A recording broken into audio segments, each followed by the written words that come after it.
Ladies and gentlemen, we are super stoked to welcome Dr. Kathy Dooley with us for the Evolve, Achieve, Thrive podcast.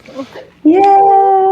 Hi, Kathy. Hi. So glad to be here. Thanks for inviting me. I'm so honored. Thank you. Oh, you're welcome. We're honored to have you on. So for people who don't know Kathy is a chiropractor. She is also an anatomy instructor at the Einstein College of Medicine at Yeshiva University, also the adjunct instructor at the New York University College of Dentistry, and a teaching consultant at Weill Cornell Medical College of Cornell University.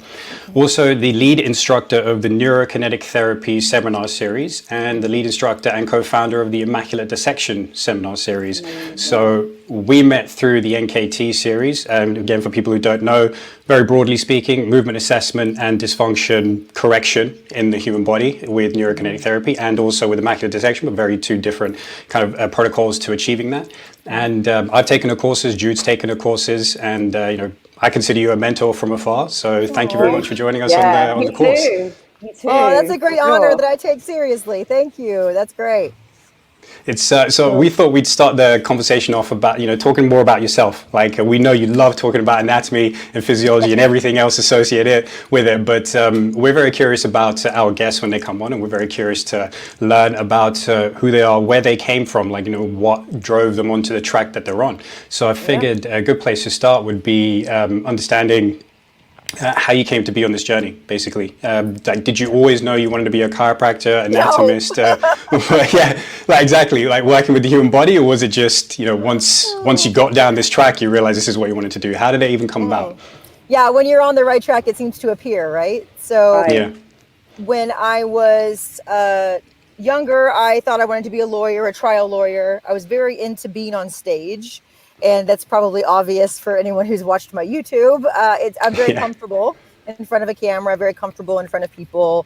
That was part of my DNA from my father and my mother. They're hilarious, and my father was a musician, so it was very easy for me to adapt to being on stage and being a performer. So that said, I thought that I was going to be a lawyer for a long time, and then I got bitten by the theater bug when I was in high school, and was a performer, a singer, that kind of stuff. And so I really was into that.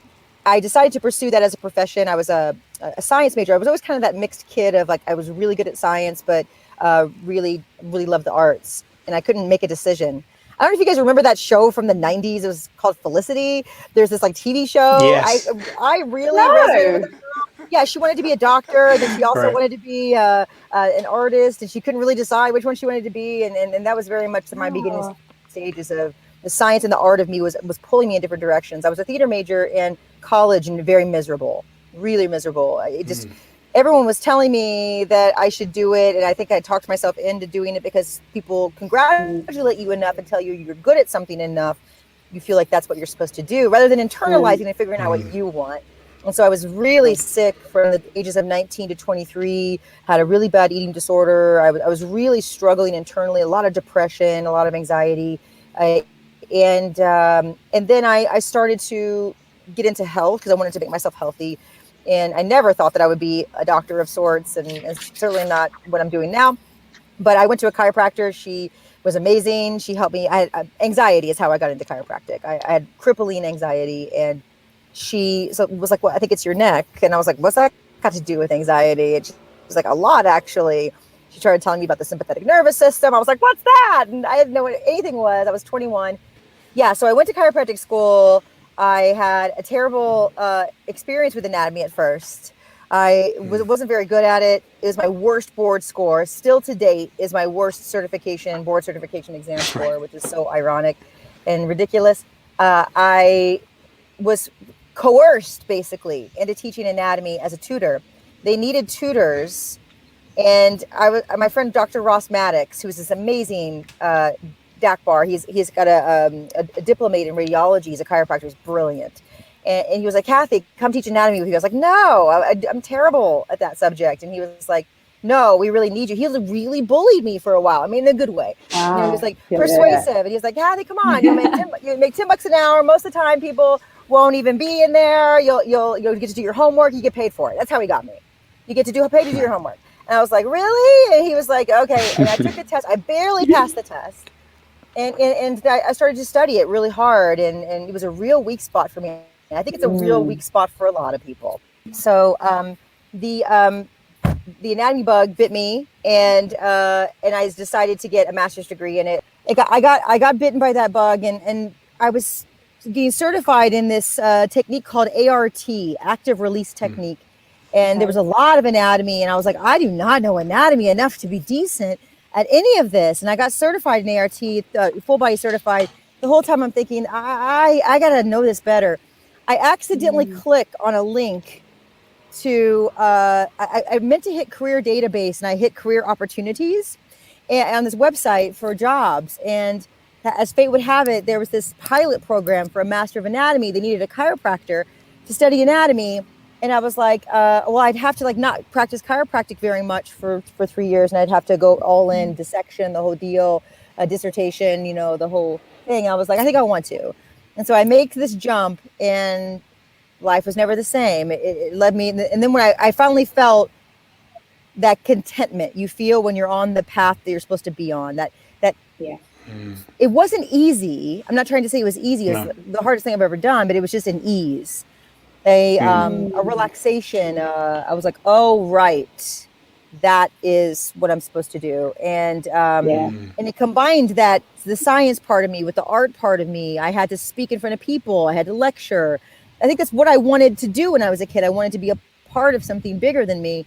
And I didn't realize what that meant. And I didn't want it to be fake. I didn't want to act.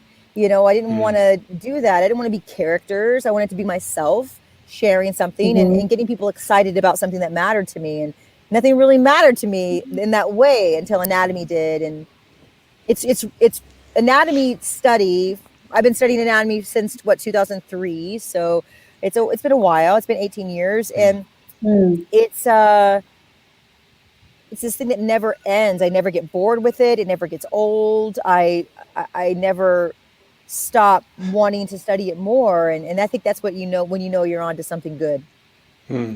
What was Kathy, do you go on. Oh, sorry. Well, yeah. Well, I was going to ask you, what was it about it which made you go, oh, this is it?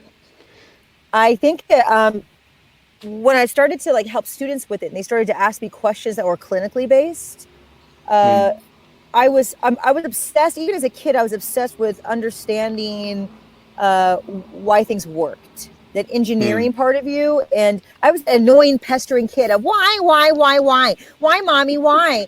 And my mom said it was constant. She said it was like, why this, why that? And she would tell me, go look it up. And this is before the internet. So I would go look up things in encyclopedias. And so there was always this very detective part of me. And anatomy seemed at first like this. I remember crying in chiropractic school, having the Netter's anatomy in front of me and turning to the first page with the skull. And I was like, oh, there's no way I can learn all this. And the thing about volume is that you take things in a small piece and say, I'm going to learn this piece. And then it does this Russian doll thing where you're stacking it within levels. And I think that's what made it really fascinating for me. And then I started to realize the better I knew anatomy, the more I could diagnose. The more I could diagnose, the more I could figure out the puzzle pieces and actually help someone. What drives people, I think, to anatomy is there's an altruistic part of it that you really want to give yourself to help other people. And I think that's what anatomy does for me, is it brings out my altruism in a huge way. Oh, that's beautiful. I was going to ask you, Kathy, as you've delved into the anatomy, as you've gone more into it, has the way you look at it changed? But have you, I don't know, you understand it from a level at one point, and then as you dive into it, have you gone, oh no, actually it's different, it's changed, it's not actually like that, as you kind of discovered ideas as well?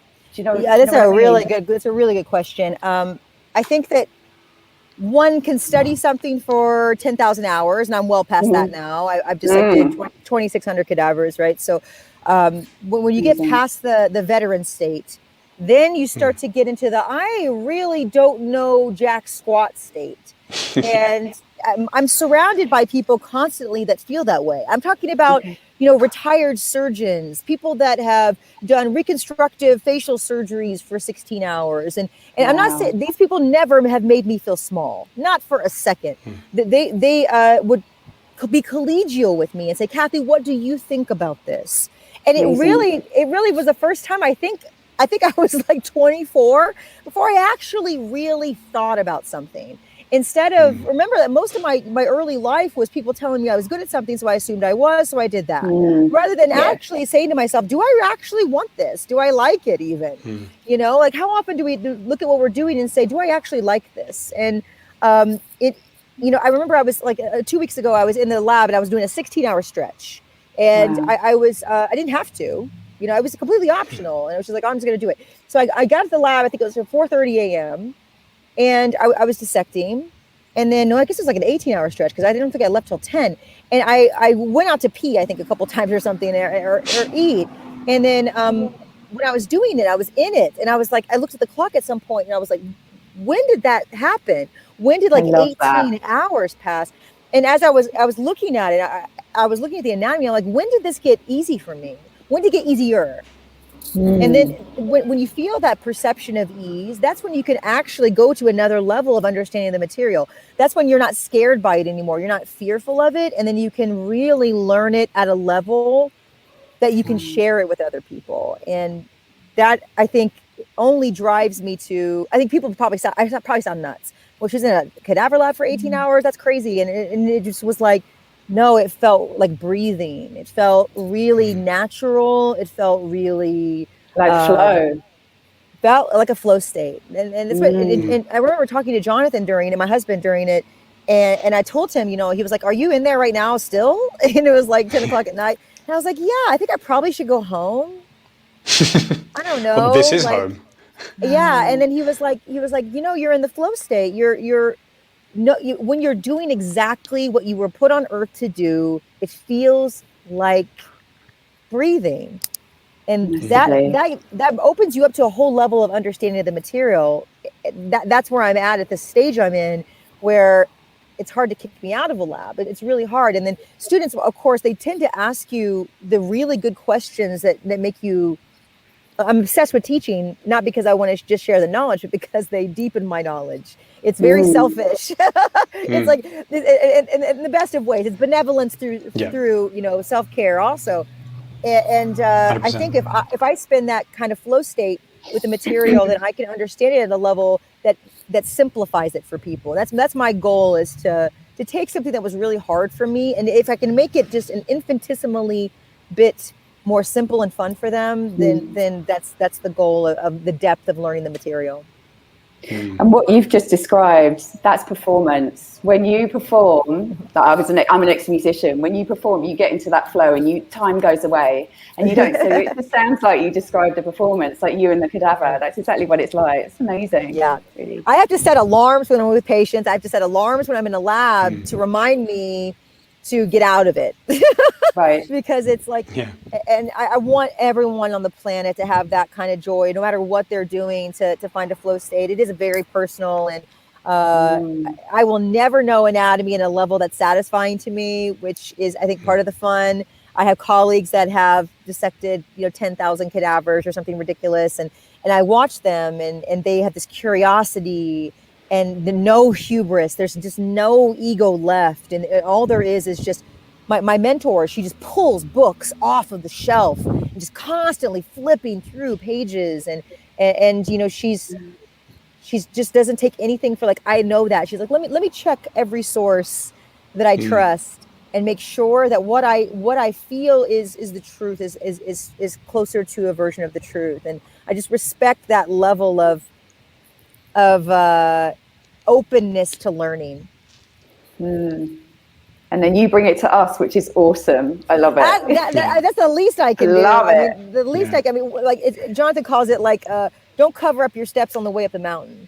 Like, if you can make something easier for somebody else, and I don't want anything to be easy for anybody, because I think the struggle is part of it, but an unnecessary struggle doesn't have to be there. And so, like, there's necessary struggle and there's unnecessary struggle. And if someone's like right in front of me, and I'm working with, high level graduate students, Ivy League students, that, I went to community college. I mean, come on, like these students have more cerebral space and resources than from which I came. And it doesn't matter. We're all in the same, thing together, which is very unifying. And as they start to pull from you, like you feel like, oh, in order to help them not get a blockade, to help them learn how to work around a blockade without depression, without anxiety, is such a She gone. There she is.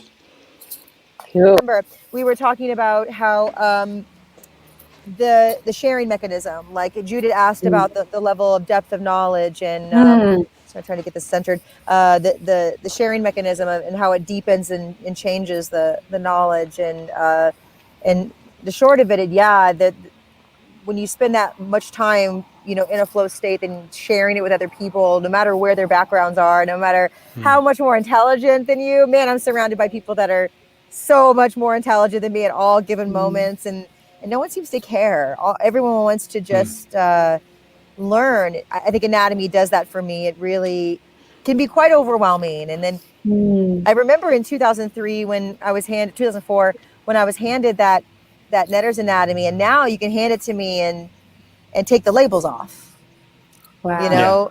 And that's an accumulation of enormous amounts of, I don't know, I guess I wish I felt more proud about it. I only feel like there's how much more, like, I guess you get proud when you start to catch the mistakes in Netter, or you're like, oh, that's labeled incorrectly, or that becomes more exciting. But the knowledge depth is something that I hope will keep going, like that Russian doll theory.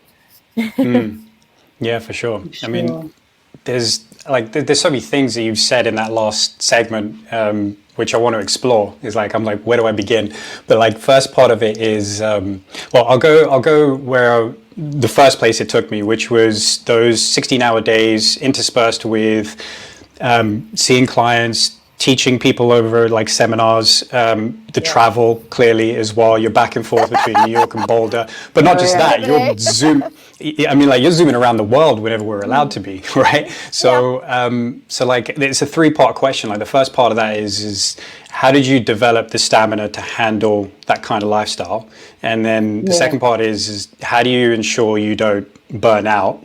And then, thirdly, like, there's an assumption there that there isn't a balanced life. Like, what you're doing is precluding you from a balanced life. Like, so what is your it's like, what is your idea of that as well? Because I've over time I've wondered about what does balance actually mean, because people are saying you need to have this imbalance and that imbalance, but then I think it's a question worth asking, like, what your idea of that is as well. Well, I have people in my life that work a 9 to 5 and they have their weekends off, and they don't have a balanced life at all. And it really is. I think the N=1 of what balance means to you. A balanced life to me would not be a 9 to 5. It wouldn't be at all, because for those other hours, I was not seeking out passion towards something that I really feel like I've been put on earth to do. And I do think people get really, really judgmental about balance. They're like, work-life balance, work-life balance. What does that mean? I know, right? Like, Exactly. My husband and I talk about it all the time, because he's so good at supporting what I'm doing. And it took me a really long time to find him. I was 37, and not that I was looking for someone to fill that void or something. I was just doing what I was doing and found him. And there was this person that didn't tell me I didn't have a good work-life balance. That has been chirping in my ear forever. You need to make sure you don't burn out and blah, blah, blah. I mean, I've seen people burn out that don't work half the hours that I work. So it really is. I marvel at parenting. I mean, Jude, you're a parent. How the heck do you run a Pilates studio, do what you do, learn all you learn, and then raise a child? And you just do it, don't you? Thank you. You just do it. And so when you're on the path you're doing, and you find the balance within the path that you walk. It's not like you achieve some balance. Like it's like you balance as you're on the walk, and you find out things that work and don't work, and that's from where that internal balance comes. So for me, it comes from an early wake time to spend some time with myself, centering, to breathe, to do a gazillion get-ups, to move through space, to answer emails. I'm very communicative with my patients. I'm on a lot, and that stamina that Gurinder was curious about, it really does come from being on the path. If you're on the right path, it doesn't steal from you. The universe feeds you. I mean, have you guys ever seen a fat mathematician? It doesn't happen. You know, like they're so into what they're doing and they're eating so little and they're so scrawny. A lot of them, like, how are they able to do it? Because they're on the path and the path feeds them. So, you know, food, air are not just our only sources of energy, but the walking the path you're on. And like Jude said, you just do it. I don't feel burnt out. I do think before the pandemic, I was getting close to too much travel for me personally. And I know because I fell asleep at an airport waiting for my flight to board and I didn't even hear them call my name. Wow. And that was the warning. And that, because I never really felt that tired that people feel, because I have like because when you're on the path, it feeds you kind of thing. But I remember going home and we live very close to an airport. And so I took the cab home. The whole time I'm thinking, I didn't get super upset because I was like, it was really a big moment. And I remember opening the door and my husband's like, why are you here? And I was like, I fell asleep in the airport, missed my flight. And he was like, what? And I'm like, I think I may need more sleep. Yeah. Or I think that I have been doing something that wasn't right. So that was the world telling me that I needed to work on my self-care a little bit. And then, you know, the world shuts down and I had the opportunity to really do that. And the way that my life has changed, I guess, in the last year, like everyone else's, is that you had time to reflect that you didn't have before on what you weren't doing that could make you that much more healthy. Yeah. And for me, it was maybe get that 7 hours a night. So the magic stamina for me was walk the path, you're on it. Eat nutritious food. It's an obvious statement. Make sure you're digesting your food. Make sure you're doing your breathing training. Make sure you're doing your fitness training. And then, you know, these are non-negotiables. They're not, you don't get a pass. It's like teeth brushing. You don't get a pass. And for me, I probably was not sleeping to match the amount of time zone changing that I was doing. And so that, I know that sounds really simple. Sleep, eat. But that's the thing, right? It's so lost. It's so lost, isn't it? Yeah, that's what it is. I don't take some magic elixir or anything. And since I was young, I do think there's a genetic component to this. Like my mother and father worked like 40 to 60-hour weeks. My dad was also in a band. And I mean, barely ever saw my dad take a day off. So for me, that's normal. To just be in that state of just constant. So there's a genetic and epigenetic component to that. And then once you flip a switch, like Jude said, you just kind of do it. And I really don't foresee any burnout. I mean, I'm 42 and I've been doing this since I was 24. Before I was 24, folks, I was at school 6:30 a.m. in school till 10 p.m. because I was in every extracurricular club. I was in everything, you know. So if you know, I was always like that kind of person that wanted to be on a path towards something really positive. So if you're on the path, aren't you on it? And then it gives you the fuel kind of thing. And my thesis advisor told me, not my thesis advisor, I'm sorry, my former boss told me, Kathy, you know, the brightest stars burn out the fastest. And then I said, well, what about Keith Richards? What about, you know, it doesn't really explain people. I think that I get it. I get why people say, Kathy, you're going to burn out. I mean, you've read my laundry list of jobs, you know. I've seen you do it. Yeah, I currently work for 5 institutions. I have, you know, I teach for NKT. I, you know, develop and teach for ID and ID Collaborative. And I'm always in a state of creation, which is really fueling to me. So, like, where does it come from? It comes from not obstructing the flow of why you're here. And I think that's the definition of heart attack. It's a definition of stroke. Most of these things are spasmodic, thrombotic, right? It's a stagnation of flow. And I don't think that living your life's path is any different. Amazing. And like, so because what's interesting is also is like you felt like you stumbled upon it. And when you did, you're like, oh, this is the thing. Yeah. So, and I find like a lot of people struggle with the idea of purpose because there is a lot of what you had, which was, hey, you're really good at this. You should do this thing. You're like, oh, okay, great. I'll go ahead and do that.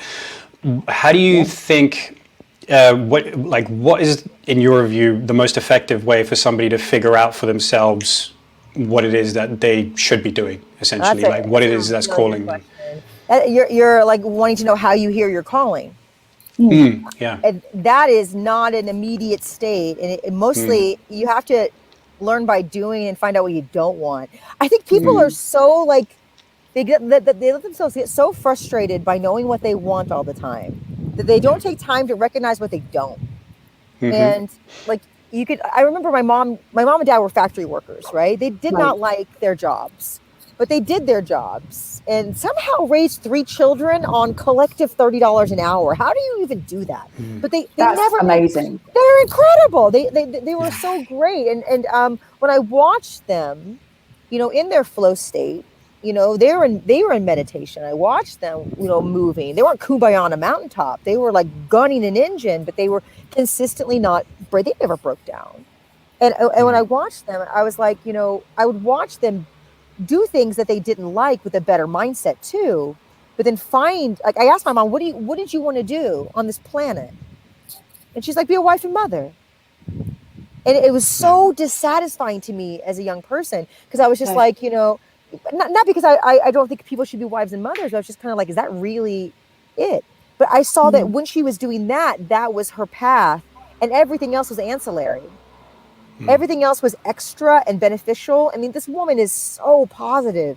And I was like, oh, so it's not really what you're doing, but how you're doing it and your mental state during it. So my biggest advice to people is, even if you have a crap job that you have to be in because there's a goal to fulfill, like rent or paying back student loans, whatever, that when you're in that job, to find a flow in that job, to find a flow, whatever you're doing, when you're vacuuming, when you're like, when I'm weed eating, which is one of my favorite things to do. I just try to find, a place of presence and peace with my breathing. And I tell people, like what my husband would tell you too, he's a breathing coach. He's a very, very good one. I would say the best. I'm kind of biased, but he talks about stop making it all so complicated. Breathe in for 5, breathe out for 10, breathe in for, that's so hard for people just to, you're telling me to accept. And it's not about, he talks about like thoughts being bubbles that you pop.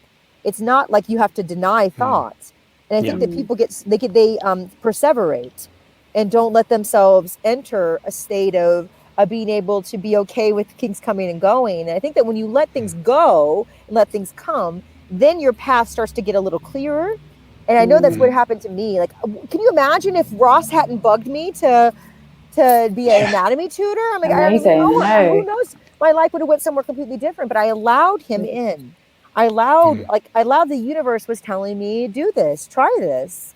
Maybe you should listen. And then, I guess my quickest advice to someone who's struggling with their path is to talk less and listen more. Really, really listen. Like when I'm with a patient, I barely talk. It's probably really hard to believe, especially from this call. No, it's great. When I'm with a patient, the lecturer must listen.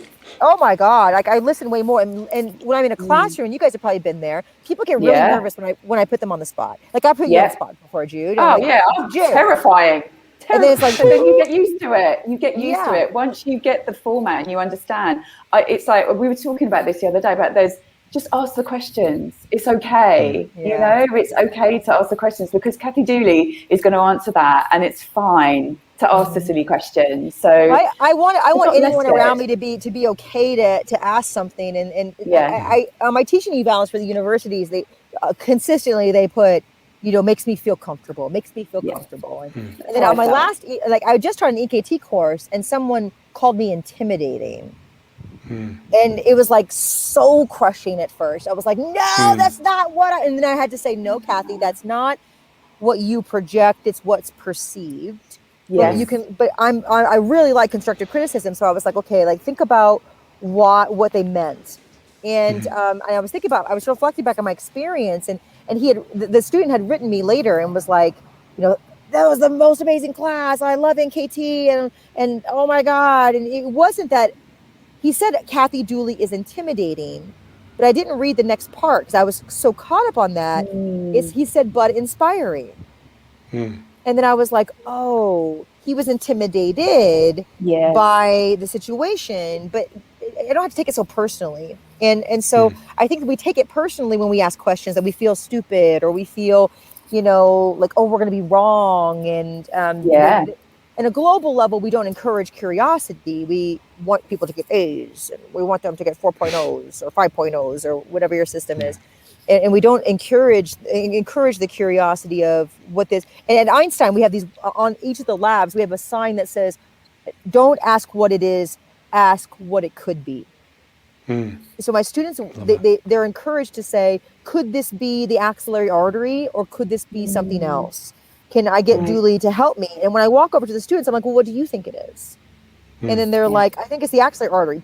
Support your answer. And I'm sure you guys have heard me say that in a class. Support your theory. Yeah. And they're like, "Oh, okay, well, I know the axillary artery is posterior to the median nerve and blah, blah, blah." Great. So that's why you're getting to the answer that you're getting. And that explores your curiosity. So questions are never stupid. I think that people, they're afraid they're going to feel stupid, but it's only through the things that you get wrong that you can even learn, or the things that even question why you know what you know. You got to get a little uncomfortable. Yeah, completely. You got to get comfortable with it. I'm super uncomfortable all the time. That's why I'm a teacher. Like, there's nothing that will make, you guys know this. You guys are teachers. There's no way to make you feel more uncomfortable than a student. Yeah, because they're going to ask you something you may not even have thought before, right? Yep. So you're just going to be put on the spot yourself as well. So all yeah, completely. time. They ask me surgical. I'm not a surgeon. I'm not a surgeon, but they ask me surgical questions, and I'm like, let me think about that. Let me think if I know anything from my database. If I don't, let me go look it up for you, or let me go grab you a surgeon. Let's all talk about it. And then before you know it, then you can start answering things. Well, this is what usually happens in surgery, and then you can start to share things. It's only through the exposure of the absence of what you don't know that you can even explore the depth of what you know. Yeah, exactly. This which goes back to what you were talking about, having done anatomy so long. You can look at the Netta book. You don't need the labels in there now. You can put the labels in for yourself. Sure. But here, the beautiful thing there is also you realize how much you don't know. It's like that Dunning-Kruger effect graph, right? Oh, man.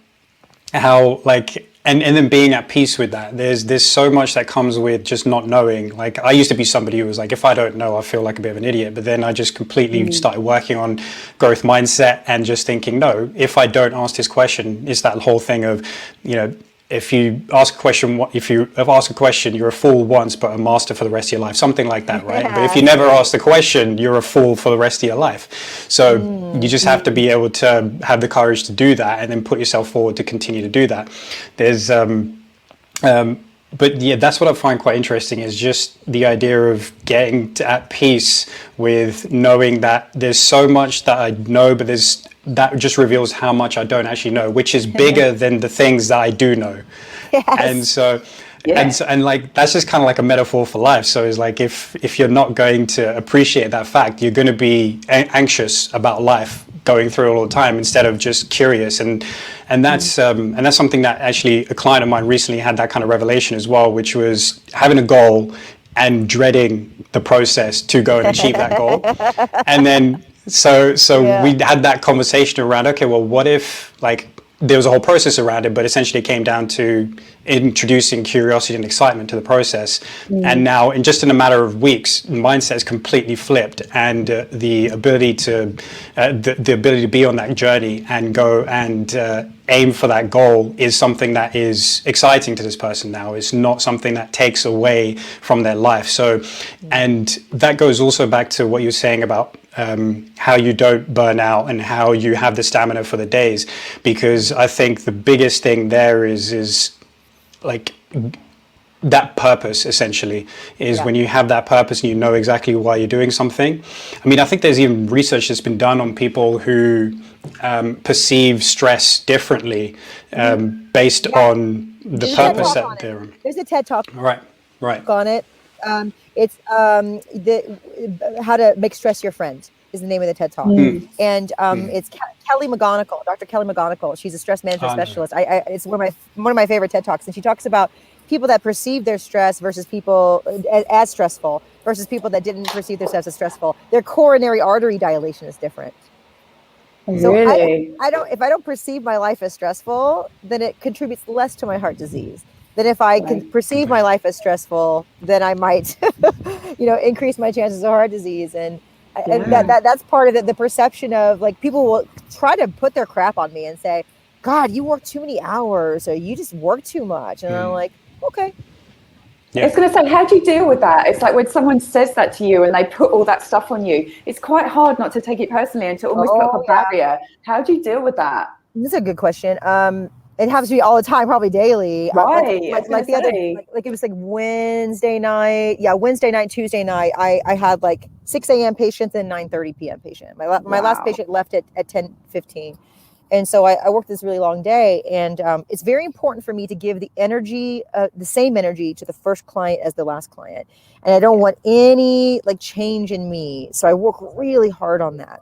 And she said to me, she's like, why are you still here? Like, why did you take this appointment? Right. And I'm like, you needed me and I wanted to be here. And she's like, that's like so great. Yeah. I was like, oh.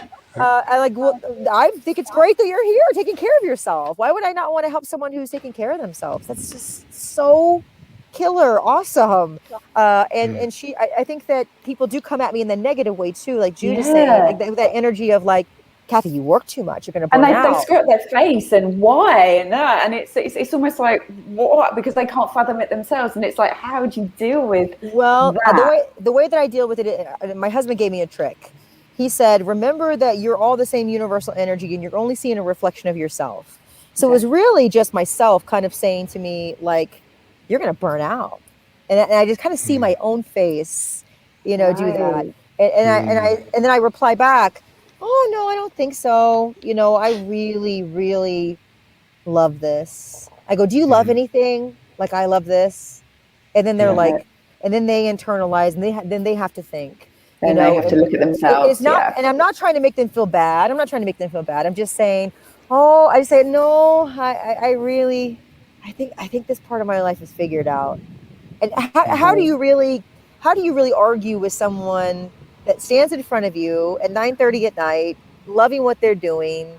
And what am I going to be doing at home? Am I going to go back and watch Friends reruns for a 50th time? I mean, I could do that. That's fine. And there's no judgment against that. But I can also be here in someone's energy space that seeks me out and wants me to also nourish them. And that is, I'm not a parent. This is the closest thing I get to really helping to nourish someone in this way. And I'm darn well going to do it as long as I have the capabilities to do so. Yeah, it's interesting because, like, on a similar thing, sometimes it'll hit evening time. Like last night, and a couple of nights ago, it got to 10 o'clock and I usually go to bed around 10 o'clock, try and get to sleep for about 11. But on this particular night, I was just antsy for something. I just needed something to satisfy my mind. So I put on your ID lecture about biomechanical breathing. So I was, I go through the library and I'm like, I could be watching that. I just press click. That's all I do. I just click and I'm like, okay, I'm just gonna watch this one. But the point is like, I went to bed not feeling like I was working. I went to bed feeling like I'd nourished myself. And then last night I was reading a neuroscience book that me and Jude are both reading, and read that until I'm going to bed. But it requires thinking because there's some concepts in there which I haven't come across before. So it's like, cool. But I go to bed, I have a good night's sleep, I wake up the next day, I still feel pretty good, right? So in some ways, there's the idea that when you're working for yourself, it's very hard to draw the lines between work and rest. But when, I think what you're excellent at doing is work feels like rest because you're so in it. And then that's where you don't need to worry about any lines being drawn because it is balance. Yeah, I feel like balance means so many things to different people, and I live in a place here in Colorado where there's a lot of meditation. But I've met some people that are so anxious, and there's this pretense of attempts towards calm being a look. And I think people assume that I'm not calm. Like I'm the person that you want on a flight when things are going down. You know, like I'm definitely the person that you want when there's disarray, and it's because I think I've trained myself to, you know, with all these intense, like I deal with a lot of people with intense pain. People are really anxious, like people, because I've suffered from anxiety in my life. People just are a magnet to me, that, you know, with anxiety, to teach me how to share what I've learned to help other people, and most of it's through breathing, most of it through visualization, and changing people's perceptions of what they think things look like. Like, what does calm look like? I've met people that barely speak, and they're the most anxious people inside, and they internalize everything. So it's really about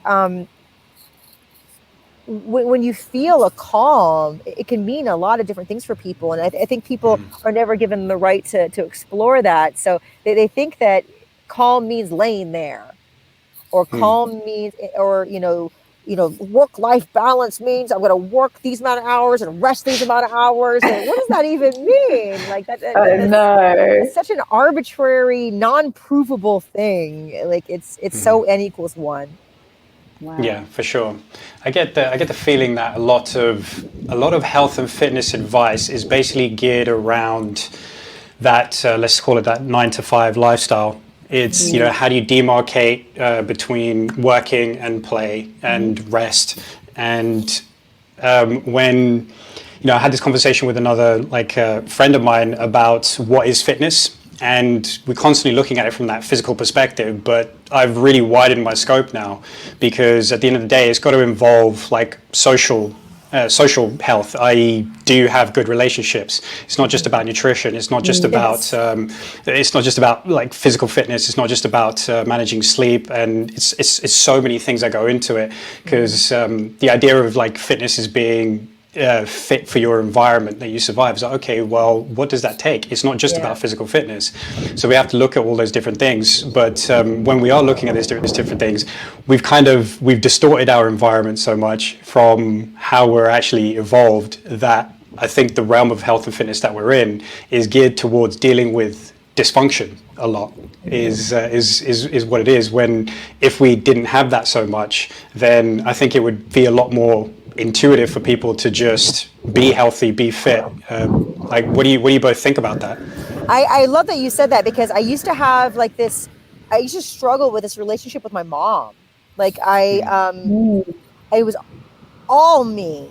I wanted her to do things I thought moms did, like ask about my job all the time, or ask about my boyfriends all the time, or ask about my business all the time, or I don't know, like I had something in my head, some Hollywood version of what a mom was or something.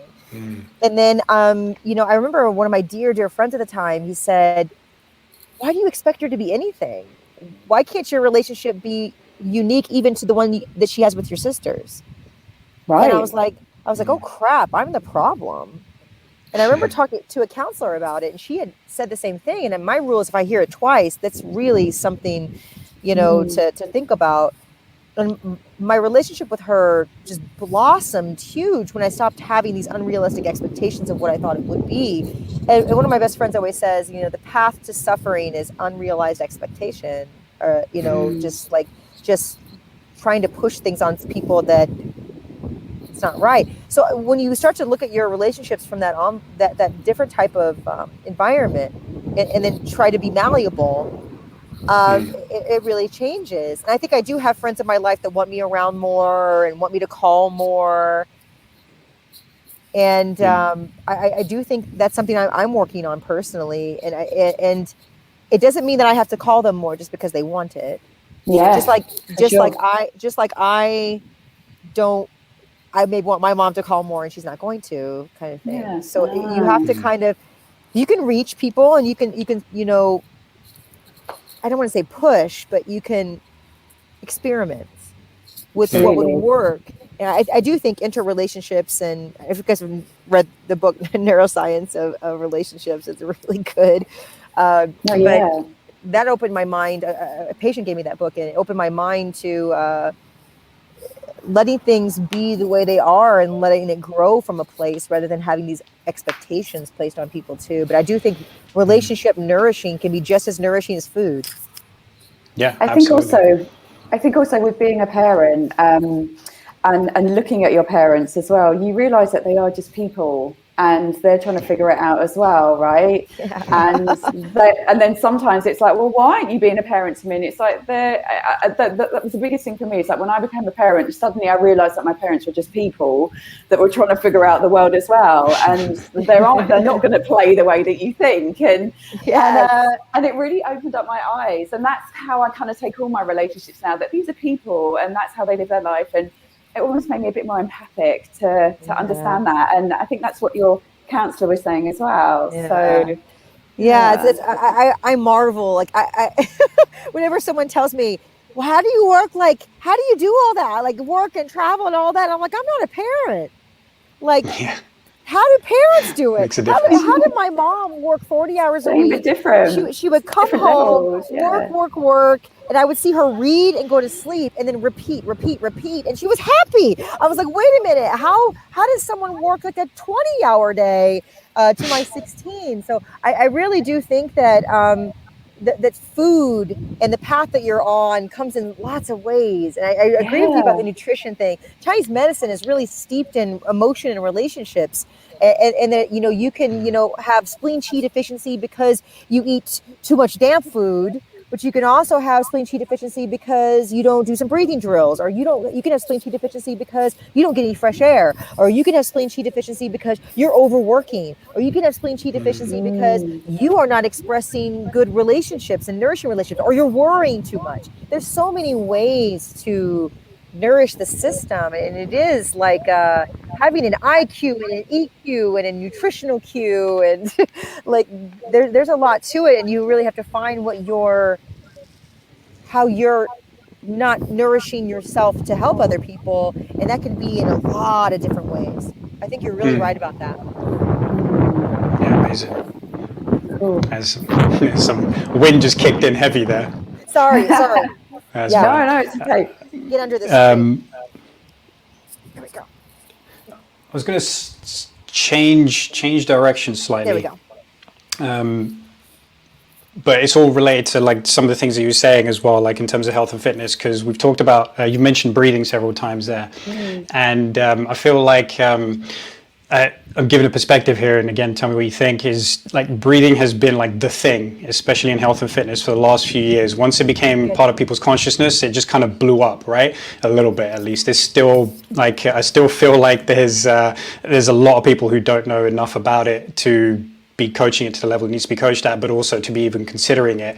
But however, it's definitely the thing that's come out of, say, left field. People are starting to incorporate it, realizing this is necessary. And I was wondering if you had any thoughts on what you think that the next thing might be as well, because there's so many things that come along in health and fitness. Like before that, it was mobility. We need to hammer mobility work. Everybody should be doing mobility. And then breathing came along as well. And I still think that's got a long way to go before it gets left behind. But I was wondering if you got any thoughts on what the next thing might be. Yeah, I think it's going to be light. Oh, wow. Yeah. I think it's already happening. Like people are talking about far infrared, near infrared, blue light, green light. You see amazing neuroscientists like Dr. Huberman talking about the effects of light. You're seeing like, you're seeing like even like really controversial people like Jack Kruse, and so some of your really great thinkers. No matter what you think about their politics, they are really thinking critically. And I do think that my husband and I are studying light. He's way more advanced than I am studying light, but talking about nanometers and frequencies. And I noticed my life changed so much just going from New York to here with the light exposure, being closer up, like 8,000 feet up. And just like, whoa, this is a really different life. And it's not just mountains. It's not just thinner air. It's light. I think you're going to find that we're going to change we changed our entire house. So we don't have fluorescent bulbs. We have incandescent. And like when the sun goes down in our house, it's down. It's dark. Yeah. And then when I go to New York never shuts off. So it's just light everywhere. Yeah. And the difference in sleep quality, the difference in my mood, the difference in my agitation, the difference in my ability to get my words out is so much cleaner here. And I'm in New York. You can call it the frenetic energy of the city. You can say all of that, but why is it frenetic? What is it? What's different? Is it light? Is it the radiation of light particles? I think that you're going to see more and more about light. Do you notice that massively when you come from Colorado to New York? Do you notice a change in you, like instantaneously? Really? Yes. And at first, you know, I'll admit, like, I like to discuss my experience with panic because I have, you know, a history with it, and I'm very proud to say, knock wood somewhere right here behind me, that I'm getting a really big understanding of how necessary anxiety is, and how we want to welcome it as a friend and understand it. From it. Yeah. Yeah, So, and it's a fascinating thing, and I love talking about that topic. So when I get off the plane was the ride was very turbulent, and I don't love turbulence, but I had a really intense work week, and it was lots and lots of light, and I noticed my sleep was much more poor. You don't really know you're having poor sleep until you get good sleep, kind of thing. And then and it was just light everywhere, and I had my, you know, my hygiene, you know, my glasses and my blackout curtains and the whole deal, but it doesn't matter. It's still coming through in ways. And so, and you're, you know, getting, you know, irradiated with it all day too. And so when I got off the plane, you know, Jonathan and I drove home, and I'm still kind of wired. And, you know, I feel like the neurochemicals, I feel norepinephrine, epinephrine releasing in a time that's not really appropriate. And then as we come home, we have all incandescence and say hi to the dog, you know, whatever. And I sit down and almost immediately passed out. Wow. Like, it was such a sedation of chemical. And so I'm doing a lot of neuroprofiling with my patients on their neurochemicals. I'm studying like norepinephrine, epinephrine, GABA, serotonin, and their interactions, and not just with food, like Gurinder was saying, but with our lifestyle choices and our habits. And I start saying these weird things to my patients, and wear these glasses at these times, and no fluorescence. And they're like, why does that work? They email me back saying, why is that the best night's sleep? Why do I sleep so great? My mouth taped shut. Why is my mouth taped shut and I sleep better? Well, I don't understand this, Dooley. And I'm like, okay, well, I asked them, I'm like, how much do you want me to go into this? And they're like, a little. And I'm like, okay, here's the brief version. And they're like, how much do you want me to, how really do you want to learn about this? And they're like, all the way. And then I'll go all the way that I can share. And I think that it's a fascinating thing to study, that I don't think we're a slave to our chemicals. I think we're in charge. I think that if you let the mind control the body, it's much better than the body controlling the mind. So when I experience anxiety, you know, that very feeling that I'm sure you know, Jude. I don't know about you, but the feeling of but most people know what anxiety feels like, and at least to some extent. And so you feel like, I'm very scientific about it, and I'm like, norepinephrine, epinephrine, you don't have anything on me. I've got GABA. GABA's going to be checking you, so I'm going to do what I can neurochemically to stop you. I'm going to shut the light out. I'm going to close my eyes. I'm going to do my 5-10s. And GABA, here we come. Just, you know, come on, GABA, let's get going. So that norepinephrine, epinephrine, yes, I appreciate you. You're very necessary chemicals, but you're overreacting a little bit right now. The situation I'm in does not require me to flee the situation. So let's sedate. And I'm able to, like, when a panic attack used to take 3 days for me to get over when I was 21. Now it'll take me 15 seconds. So it's like, amazing. It's not about not having anxiety. Anxiety keeps you alive. It's helped propagate the species and helped us evolve. So it's a necessary thing, and you befriend it. And when you teach clients that it's okay to experience it, that to not vilify it, but to respect 100%. It, but to teach them that they're in control, then the 3 days becomes 15 seconds, and 15 seconds then becomes 10 seconds. And I'm looking forward to, you know, making it 2 or 3 seconds. I'm looking forward to that day in the future when I can do that. Right now I'm at about 15. I can, you know, feel the chemicals bubble, and then, you know, one set of 5-10s, and I'm pretty good. And then I just keep doing the 5-10s to keep it calm. And then is that what you do? Okay. Yeah, cool. Like, and Jonathan will teach you that on Saturday. Yeah, like, tomorrow. You'll learn. It sounds almost too easy to work. It really does. Is it the nose breathing as well, though? Is it keeping your mouth closed and breathing like that as well that helps that anxiety? Jonathan will tell you no. Yeah, okay. Jonathan will tell you no. I know that everybody wants everything to be nasal all the time.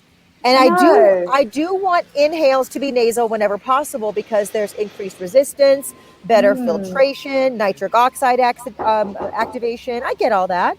I get why people want people to inhale through the nose. Exhalation through the nose, I'm not as stringent on. And I wanted to ask you about this. Yeah, we'll talk about it tomorrow. But like for the people that don't get to join us, the when you're exhaling through the nose, it's great. When you're exhaling through the mouth, it can also be very great, depending on the situation and depending upon the need at hand. So if I'm deadlifting 300 pounds and I feel like I'm going to not be able to control my valvular system of 7 diaphragms to be able to lift the weight, then I might choose for one of my diaphragms to dominate a little bit so that the other ones can maintain a semblance of harmony, rather than saying, I am going to increase my intracranial pressure, possibly, not be able to exhale to a way that helps me maintain my IDQs. And then I'm going to, skeet shoot a disc out my back because I'm lifting 300. So I really do think it's a management of attention dial and what's necessary for the task at hand. So when I see people inhaling and exhaling only through the nose, it can be great based upon the task at hand. So there's I might snatch with a 12 kilo for 5 minutes, all nasal. But if you give me a 16, I might have to exhale through my mouth towards those last few minutes because I want to make sure that I'm releasing enough tension with a good valvular system. So, I think that it doesn't have to be as stringent as everything has to be nose all the time. But I'm talking to you right now, and if I didn't exhale through my mouth, I don't know sign language, so I'm not going to be able to tell you what I'm saying. That was super helpful. Really helpful. It has a place. Great. Thank you. Cool. Yeah, because there's always, there's people at the moment, it's like everything's all about nasal breathing. And then, I'm reading books, Social, Spark, and Play.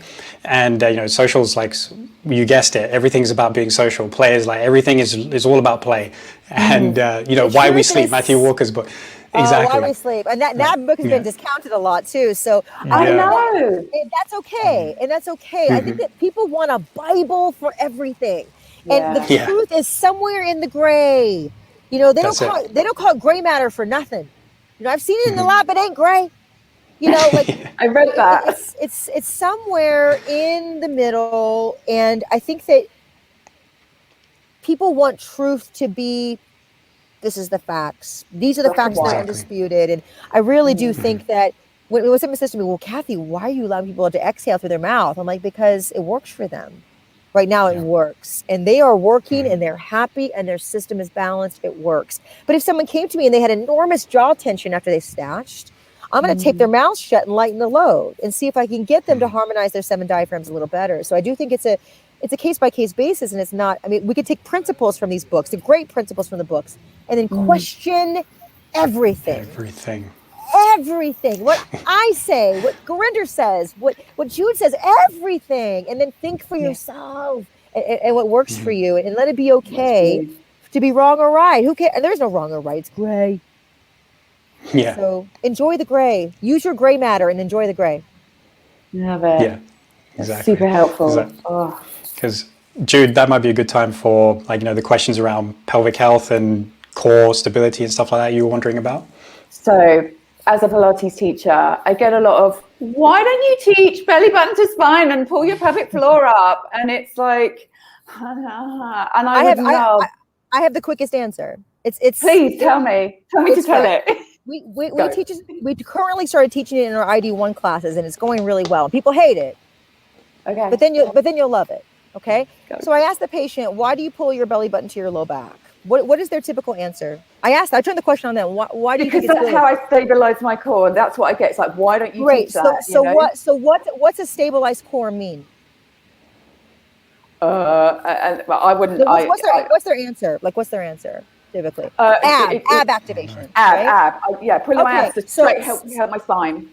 Okay, so we pull our belly button to our low back to stabilize the spine. Great. So you're feeling ab activation, but our vertebrae in the lumbar spine are wedged and bigger on the anterior. So a stable lumbar spine is one that's slightly extended.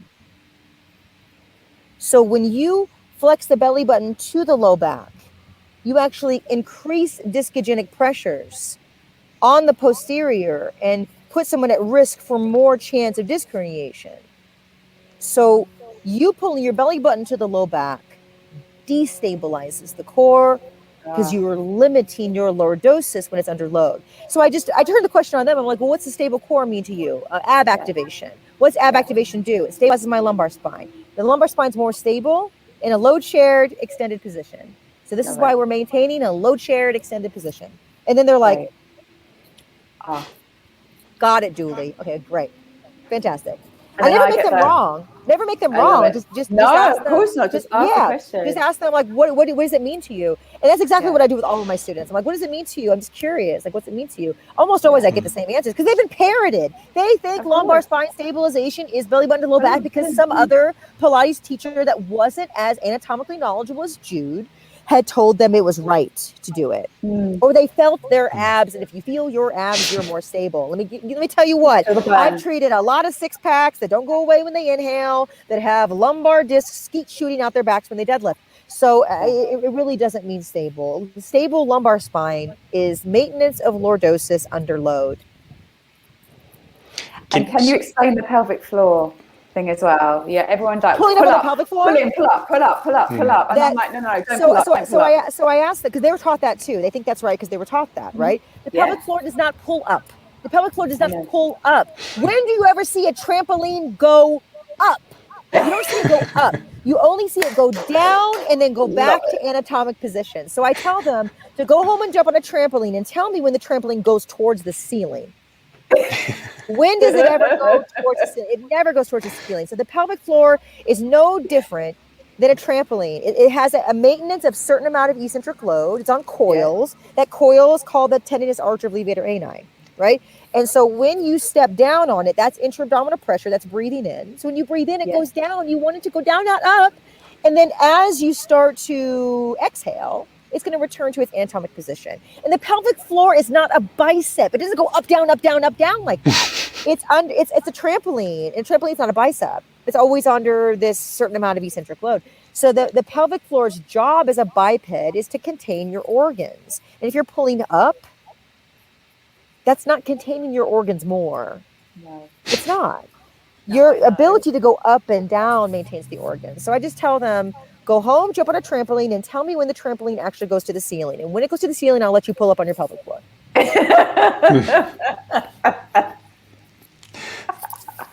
just have to reverse gravity and then we're all good.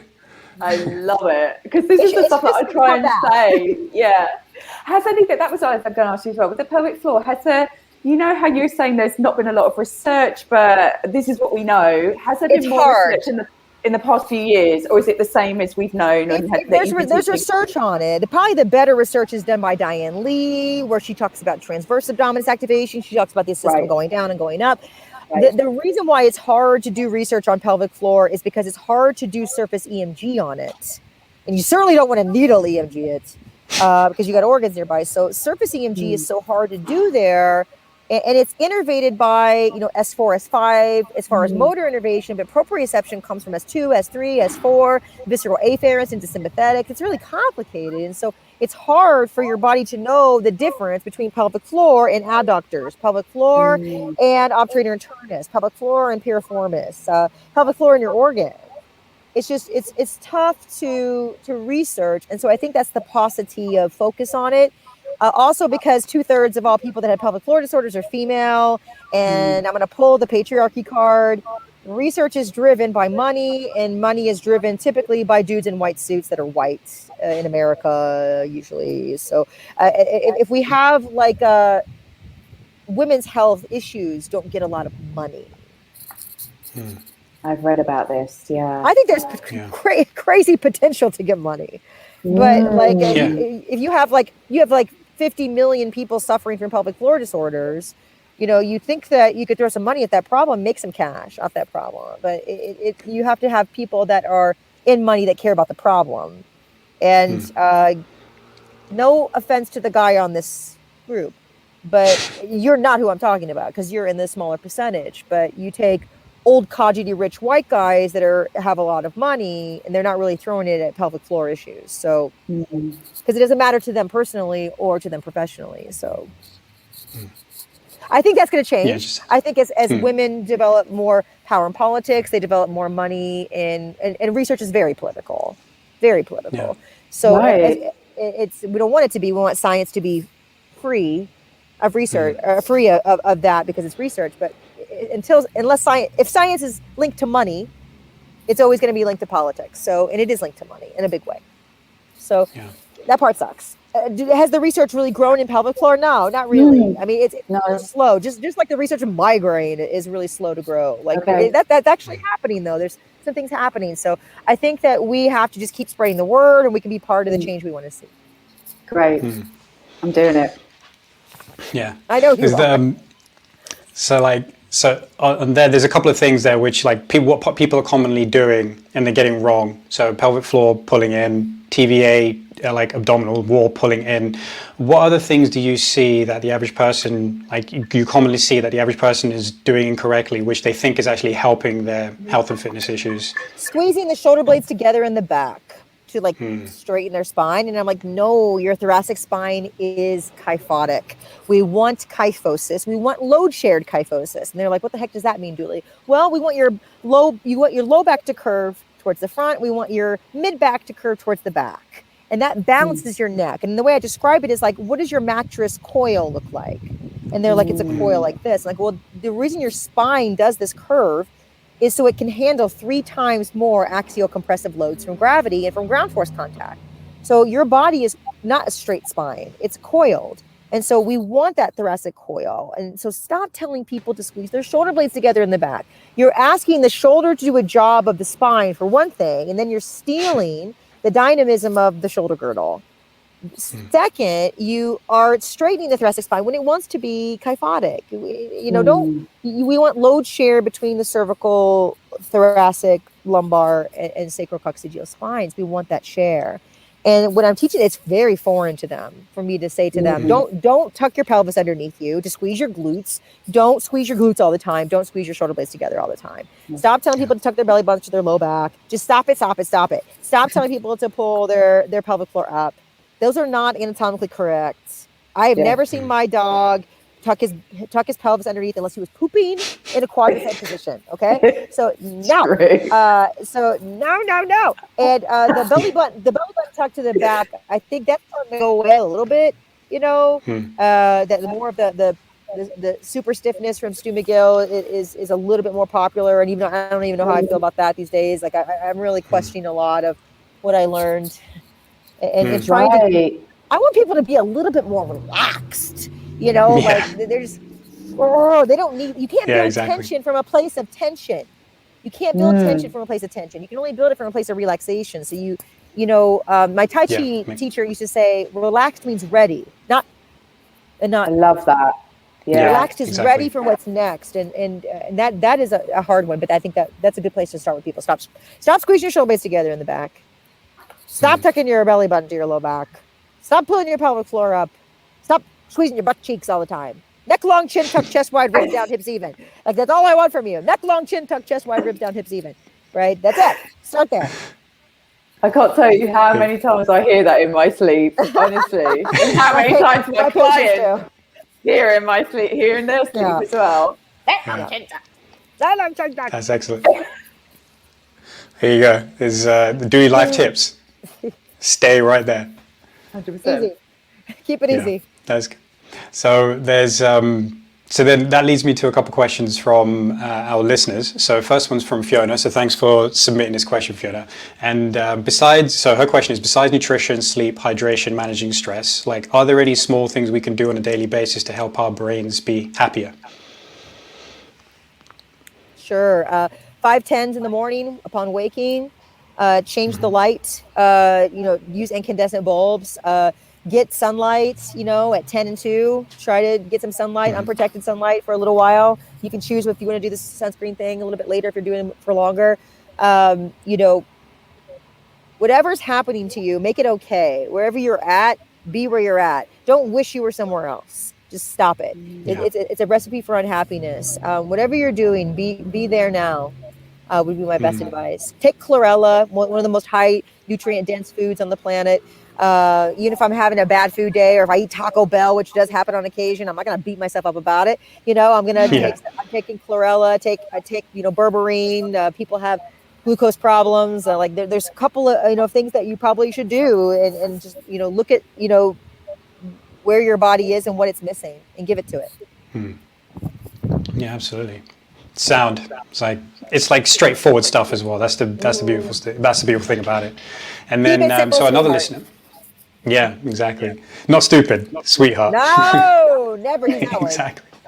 That's right. So the second question was from Maeve. So thanks for your question, Maeve. Hers is about approach to failure. So her question is, from both your heart and your mind, how can you understand it when you fail? How can we ensure we don't become fearful of repeat or use a negative motive to push us? And how can we use past failures to motivate us in a positive way? Stop thinking failure is bad. My worst board score was anatomy. My second worst board score was acupuncture. They don't have to be stop repeating your mistakes by learning from them first. Appreciate them first. People are fearful of repeating their failures because they're fearful of them, and stop being fearful and appreciate the fact that sometimes I'm a big dumb idiot. And I call myself, I don't try to do negative talk. I'm just kind of well, that was kind of goofy, Dooley. And then, try to spin it another way, but laugh at yourself a little bit more. But one of the secrets to my marriage is we're constantly laughing at each other and teasing each other. And she's back. My computer battery died. There's something. So, she was talking about failure. Don't freak out about failure, basically. I'm super good at it. I'm super good at failing. I fail all the time. Danny and Anna know how much I fail in Immaculate Dissection. I'll trip on my words, and I'm like, oh man, I said that wrong. And Anna's like, I didn't even notice. Your failures are so much louder to you than anybody else. Yeah, 100%. So it's just, I think I'm getting better at just laughing at myself and just knowing that I'm imperfect, and BFD, I'm imperfect.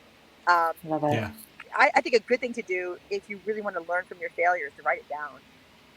So, write it down on your phone, write it down in a journal, and say, I did really bad time management today, or I really flipped out on my kid and I don't want to do that again. What can I do differently next time? How can I spin it next time? I've learned a lot from writing it down and just looking at it from a different lens. Yeah, that's really great. Yeah, absolutely. Yeah, I think. Be easy on yourself. Why are you so hard on yourself all the time? I think self-love is a really tough thing, and you're gonna fail. You're gonna screw up. BFD. And if you have a support system around you that can say, it's okay. Maybe reach out to a counselor or reach out to a friend and tell them about your failure. I really sucked at this today, and I don't want to be embarrassed about it.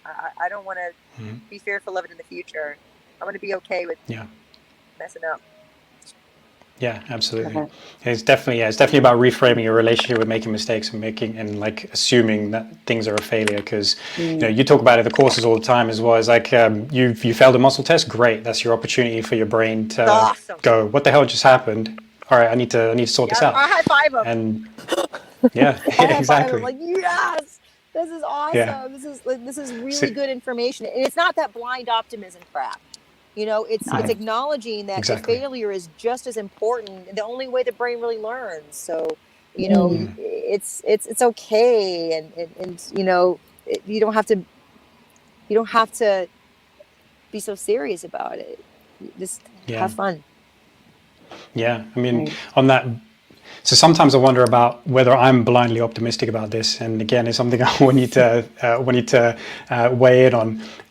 My question essentially is, under what conditions would lower back pain be unrecoverable?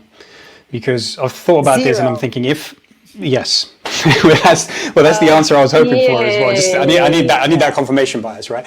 Because I've seen the degree of people who have suffered, and I'm like, I think the one, like basically the people who have the hardest time getting out of there are the ones with the associated depression. They essentially get addicted to the painkillers. They're told, they've only seen like 2% of the rehabilitation model, i.e. go to the general practitioner and they'll give you an MRI and then that's it, you got to live with the problem. They just have no idea that there's so many layers to this and the way that you approach it. I don't know how we fix that problem, because like, how do we make it so that people know that there's a lot more out there than just going to see a doctor and then that's it, you get your diagnosis and go take some painkillers. And then convincing people that as bad as your problem is right now, there is a solution out of it, because there's some people who are really, really suffering. So how do we essentially do that? This is my field. Like, people don't come to me when they feel good. And my job is like yours. It's a really hard one. Like, people come to me with MRIs, and I'm very good at reading MRIs, very good at reading these reports and explaining what's happening. But they've also had people say, like, one of my patients has a supraspinatus tear. It's a partial thickness tear, and he has a sloping acromion. Like, no big deal. My first question was, he very, very much pain on his right side, and he said, my first question to him was, well, what's the left side look like? And he said, well, the doctor didn't take the left side. And I'm like, well, do you know, in the vast majority of research studies, they show that you have the same, it's a very similar, if not the same, findings on both sides, both the asymptomatic side and the symptomatic side. And they're like, well, what does that mean? And I'm like, well, have you been told that you need to get surgery, cortisone injections? Yes. And I'm like, okay, that's an option, but I'm confused on why one side hurts and one doesn't, when typically the findings are pretty similar on both shoulders. Why the right? And so I try to get them asking those questions for themselves. It's not my job I think that too many doctors say, well, this is the MRI findings, you need surgery to correct this. And I'm like, okay, you're so far gone. You're far gone. It's like far gone. Okay, interesting. I have people that with worse MRI findings with you that have no pain though. And I would challenge that you have similar MRI findings on the other side of your shoulders. So what's the difference? The difference is chemical. It's chemical. A lot of it is chemical. Why you feel it, where you feel it is biomechanical. Why you feel the intensity that you feel it is never biomechanical. It's almost always chemical. And so then you start talking about the complication of chemical cascade. The fact that pain actually is a process of a healing part of the immune system. That the immune system is activating, and all these mast cells get released, you get vasodilation, you get histamine, and these things promote activation of nociceptors, pain receptors. And so pain is chemical. It's typically a chemical sensory experience, not necessarily just a biomechanical experience. It can be part of it. So telling someone that they're never going to recover because of what they see on an MR is not only erroneous, to me it's malpractice. That to me is like limiting someone to, like, I have, grade 4 enterolisthesis of my L4, L5, I have to get surgery. And I'm like, well, I've treated people that have grade 4 that don't. So I know that that's not necessarily true. If that's your story and you're sticking to it, I will support you in whatever decision you make. But it's not the whole story. And my job is to teach them that there's more to the story. It's not to tell them what to do. They'll ask me, what should I do? And I'm like, I have no idea what you should do. You need to, that's the first time probably somebody has said that to them. Because when they go to a doctor, the doctor feels pressure to tell them what they should do. That's not what the doctor's supposed to do. Doctor means teacher, not fix my garbage, right? It means teacher. So the doctor's job is, you have the option of surgery, you have the option of rehab, you have the option of medication, you have the option of lifestyle change, you have the option of taking Jude's Pilates class, you have the option of working with Gurinder on training. You have these options. Which ones would you like to choose for yourself? No one says that. They go to the doctor and they say, well, I recommend surgery for you. That's a recommendation, but not a demand. No one's beyond rehabilitation. No one. And I've seen cases where people also get surgeries, get injections, and they're really disappointed when they don't solve the problem. And then they're like, oh, I can't do anything for you. I've had patients had doctors say, well, I can't do anything for you. You're too high risk for surgery. So what do you do for someone who's high risk in surgery because they have a respiratory pathology and they can't do they don't want to do anesthesia, right? Or they're allergic to certain anesthesias. You're high risk, so I don't want to do the surgery. What do those people do then? They're just screwed? No, they're going to do all the other options they have. They're going to explore nutrition. They're going to explore light. They're going to explore meditation. They're going to explore a lot of things. And I think that our job is to help them know what they can explore. Whatever they decide is great. I'd never make a surgery a bad idea. If they want to do the surgery, they'll do the surgery. I have a couple of patients that are getting surgery next week, and we've improved their surgical outcomes by doing everything we could in advance. And then they decided to do the surgery. They decided. It's their choice. That's the power. If they have the power to make that choice, they have the power to change their entire lifestyle, change everything else too. And frankly, I'm doing all of that first before I go under a knife. Yeah. Sing it. Yeah. That's powerful. Really is. I think the only real like public example of it is someone like Brian Carroll, the power lifter. Yeah. And so I encourage people who have lower back pain and think that they can't recover from it to read his story, because if there's somebody who's a machine like this guy who's lifting thousands of pounds of weight on a daily basis, because he's a power lifter or a strongman, no, he's a power lifter, I think, and then he splits his sacrum. He has a couple of heinous looking disc herniations, and you look at his MRI and you think that looks really bad, but then he just went through he just did his rehabilitation, and then he comes back and he's a world record holder of a bunch of lifts after that. So the point is that's if there's a clear example of you're never beyond repair, that is it. And that's pretty much the only public example that I know. So you can look up his story if anybody's interested in doing it. It's a really great example. There's more than that. There's way more examples than that. And one of my patients, he had a really bad disc herniation affecting the L5-S1 nerve root, loss of his foot drop. And he said to me, I didn't say anything. He said to me, I'm not doing surgery. My surgeon is really pressing me. He says in 6 weeks, if I don't have improved foot function, then I need surgery. He says, Kathy, I'm not doing surgery. So I have 6 weeks. So he's like, Dooley, we have 6 weeks. What are we doing? And so he changed his entire lifestyle, changed the way he trained, changed the way he ate. He did all my rehabilitation multiple times a day, and he restored, about 75% of his foot function. He goes back to the surgeon. The surgeon says, how did you do this? It's a miracle. He's like, it's not a miracle. I did rehabilitation, and I'm not doing the surgery. Like I told you before, I'm not doing the surgery. And so people just, they give their power away. Don't give your power away. And certainly don't give it to a white coat. Nothing against doctors. I'm just saying that a lot of doctors, they are willing to accept someone's power. And you have options besides surgery, and no one's beyond rehabilitation. Yeah. Something to consider. Yeah, 100%. Sure. Some people don't want power. Some people don't want it, so they give it away. They're like, just solve my problem, doctor. And I'm like, that's fine.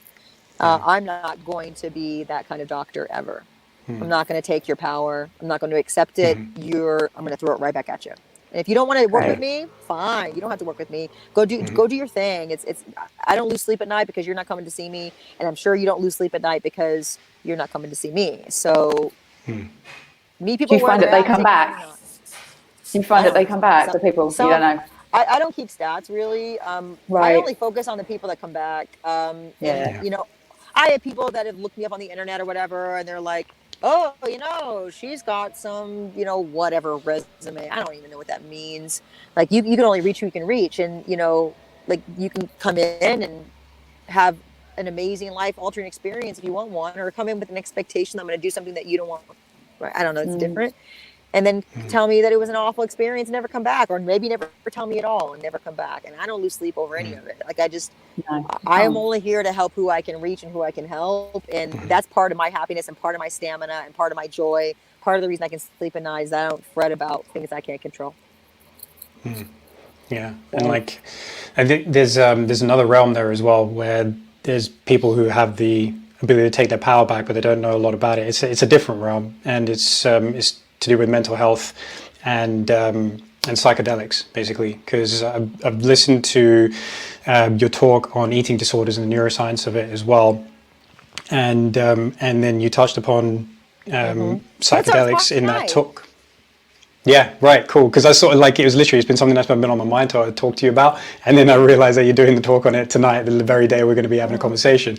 And so I was wondering about it in the context of basically not just trauma recovery, because that's where a lot of the research is going into, but just general brain health and mental health. Like, what's going on in there? What do you have that you can share with us in that regard?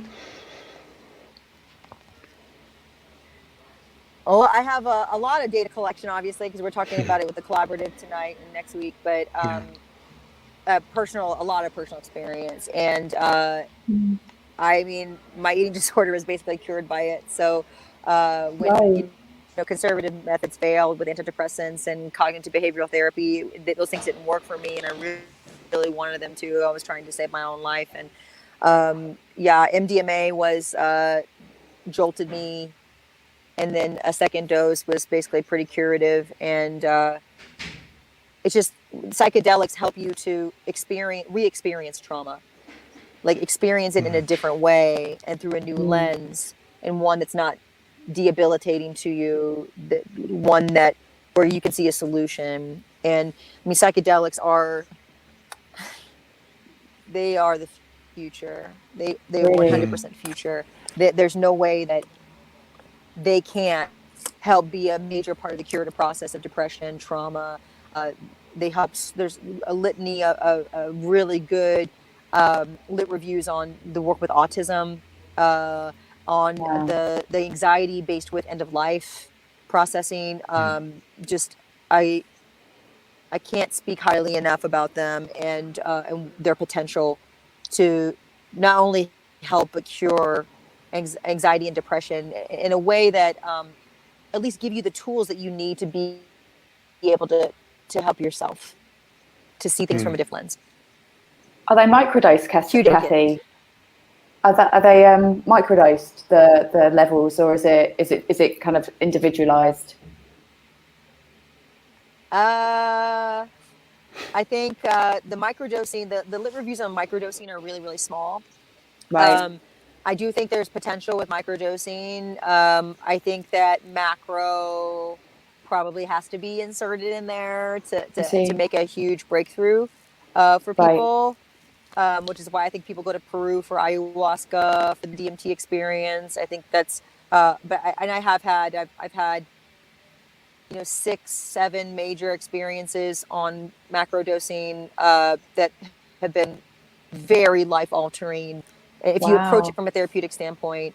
The problem is that it's illegal in a lot of places to do with a therapist, and so you have to have a rogue therapist really willing to work with you, that's willing to jeopardize everything they've worked for to work with you, and it's such a travesty, and that's why we're trying to get some more of the information out there to anyone we can. They have such a stigma, and it's a 50-year-old stigma, and Johns Hopkins has collected a litany of research on MDMA and PTSD and LSD and psilocybin and the way that they can really change depression and anxiety, and to not supply that to the public, to me, is criminal.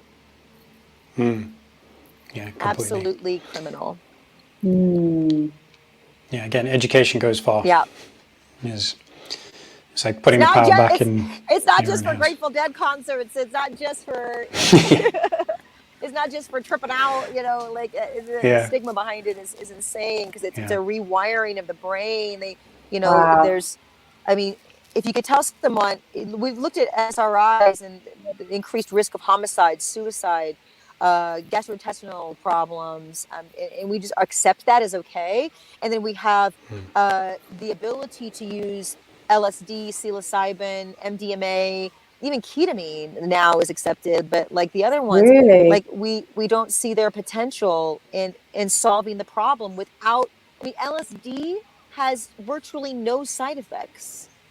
They create no depletion of nutrients. MDMA has some depletion, which we'll talk about, some risk associated with it. But when it comes to adversity, there's minimal pieces of adversity.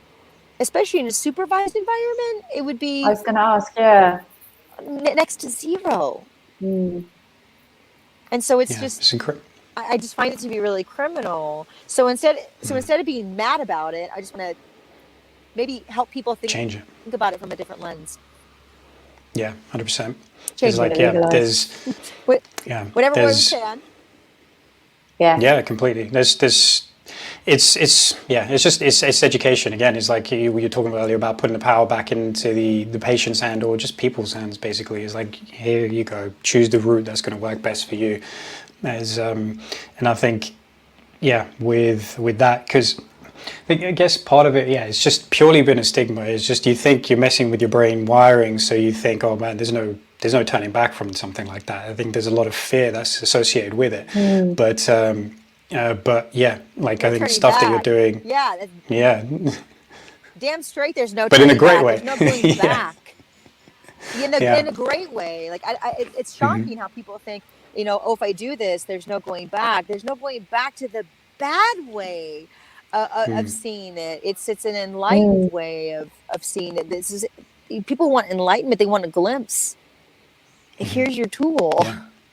Yeah. We just probably need to titrate. If we start with microdosing and titrate people up to a macro rather than just scaring the crap out of them and saying, here's your macro. I think that maybe that's a solution to it, is just because micro, you barely feel anything, like, so you're like, oh, okay, this isn't so bad. And then maybe titrating it up to more of a macro dose would be ideal, rather than just, hey, have fun at the party and I think that an education is necessary. And it is, you have the people that are designing your apps on your phone and technology advancing as fast as it is because people in Silicon Valley are on, microdosing LSD. Then, you have to start to think about, like, well, why am I not doing this? Why? What do they have that I don't have? Not. Yeah. Maybe the microdosing of LSD. There's something. Yeah. You there, Kathy? It's something to think about. It's just, widening out, like, widening out your. It's just something we came back to earlier of losing the judgment so much and just losing the feeling of being wrong or right, and expanding your idea of the potential. I mean, how much research do we have to collect before it's acceptable? There's way more research that's positive about psychedelics than there is about antidepressants. And in America, we sell $80 billion worth of antidepressants a year. And there's more positive collective research with less side effects on psychedelics than, and when does it come about money? Or when, I mean, I'm confused. It starts to approach criminality at some point. Yeah, it made it criminal to use psychedelics, but really the criminal act is to hold it back from us and hold back the education about it. This is amazing. Kathy, tell us. Tell us about Immaculate Dissection. So, like, you, Danny, and Anna have co-founded Immaculate Dissection. Tell us, like, who it's for and what it's about. Immaculate Dissection was, as I was teaching, anatomy for years and teaching NKT for years, I was noticing a paucity of ability of taking anatomy and putting it in front of somebody and what to do with it. Like, people can memorize charts, or they could even just the body, and they couldn't tell me, like, what something, when they had someone in front of them, how to change it. And so there was this big missing piece. Like, the NKT people didn't, really know how to palpate for something, or they, would call everything in the back QL, or and they didn't really know where to go with their muscle testing, which was like, okay, NKT is very powerful. It's really powerful. But if you're just guessing all over the place, it didn't make sense to me to guess. So, and I was like, I can help them with that. I can help them know where to go with their NKT a little bit easier by understanding an assessment process based upon anatomy. And then the converse, I would have people that would read an anatomy chart to me, and then I put somebody in front of them and they have no idea. Like, they would tell me all the actions of TFL, but not tell me someone had a TFL problem. And I'm just like, oh, okay. I think that I might be able to fill a hole here. And then Danny's ability to make things visual, because so many people are visual learners as a big percentage of the way that they learn. His ability to create a visual no one else could create was unparalleled. And he really loved what Anna and I did as far as explaining the anatomy from a clinical perspective. So, I mean, I would put Danny up against most clinicians, and he's not even clinically trained.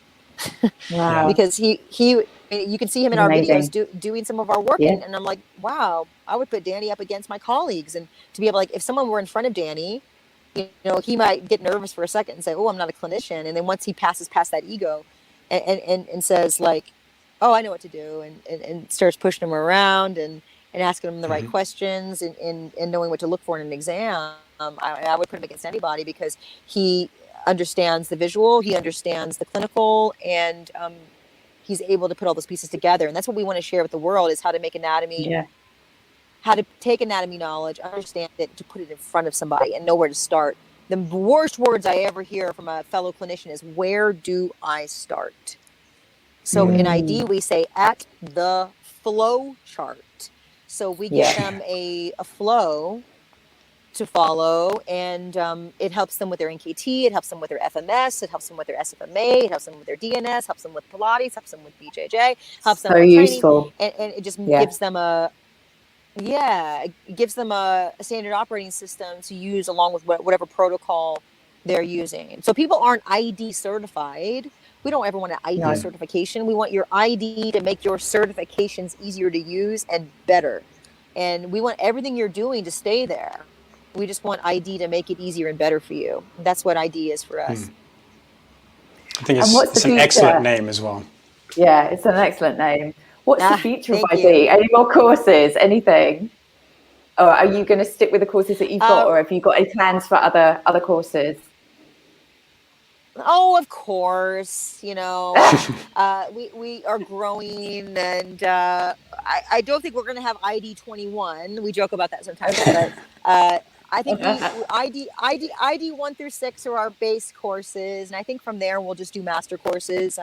Right now I'm developing the Anatomy Angel vestibular course, and people tend to show us like what they want. Like, people want a lymph course, they want at a vestibular course. So those are the two that I'm working on right now. I basically just ask people, what do you need? What do you guys crave? What do you need? How can we help? And I think the biggest answers in life are just asking, how can you help someone? And you guys have given us the ideas. Like, we started at 1. We didn't know we would ever go past that. And then people were like, oh, they like it? Let's go to 2. Let's go to 3. Let's go to 4, 5, 6. And I think that you guys will let us know how it grows. But right now we have 6 base courses. We have 2 Anatomy Angels. We're growing the ID Collaborative, which is our weekly lecture series on just basic topics from the world. Tonight's on psychedelics. And we're just going to keep growing from there, I hope. Amazing. Yeah, amazing. I hope so too, because there's so much stuff that I don't know that I want to know about. Yeah, learned so much from you. So thank you. It's awesome. That's great, Kathy. We're mindful of the time as well now. Yeah, well, it's like, and you give it to us, and I'm like, oh, there's so much more here. I don't know. I want to know more, and you just keep coming back for more. But the time has just flown by. We're mindful of you got to do the course tonight as well. So thanks so much for joining us. Yes, it's been awesome to get your insights. Thank you. Amazing. And then for everybody who's out there who's been listening, tuning in. It's it's great to have you, and so for everybody who's been listening in and tuning in, just tell us what you think. Get in touch with us. How can people find you, Kathy? What's the best way to get in touch with you? Yeah, I was going to offer your crowd the first person to email me. I'm going to send you guys one too, but the first person to email me to drkathydooley@gmail.com, I'll send you out an ID poster. So I'll either send you a gate poster or a nerve poster. Of course, I'll send these. Yeah, you guys should send me an email so I can send you a poster, and just look at it and start to investigate. But if you have anatomy questions, whatever, just send it over. I love that stuff. Anything anatomical, I'd love to answer, and just shoot me an email. I'll be right there for you. Amazing. Sounds you good. so much. I will. I'll put that in the show notes as well. So make sure that people get in. So yeah, thanks again for tuning in, folks. Just tell us what you think of the episode. Make sure you don't miss out on this offer. Be the first to get in on that. And yeah, we'll see you on the other side. Kathy, thanks once again for joining us. It's been awesome. Thank you. Thank you so much. Thank you. Bye, folks. Bye.